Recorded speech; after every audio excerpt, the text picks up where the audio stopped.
Tetapi mungkin macam KJ katakan, perlu ada pembabitan KKM sekarang dalam kawal selia industri insurans. Kerana you cannot expect, yalah, bank negara takkan dia nak sibuk pasal healthcare inflation lah. Apa yang berlaku dalam private hospital tu bukan kerja dia.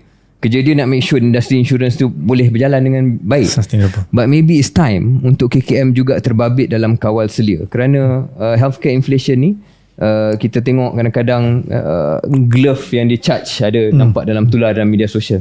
One glove RM37. Benda-benda yang memang tak masuk akal lah.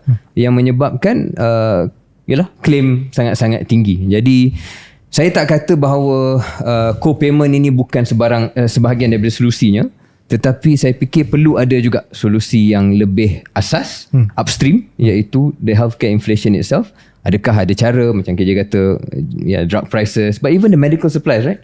The gloves, all these other things yang mungkin boleh dikawal selia supaya tidak menyumbang kepada masalah asas ini. Saya nak tambah 3 poin. Poin yang pertama ialah saya rasa salah satu sebab kenapa cost untuk supply macam tu adalah lebih tinggi kerana ada limit, dan saya rasa KJ pun tahu untuk apa yang boleh dikenakan di hospital swasta untuk operasi.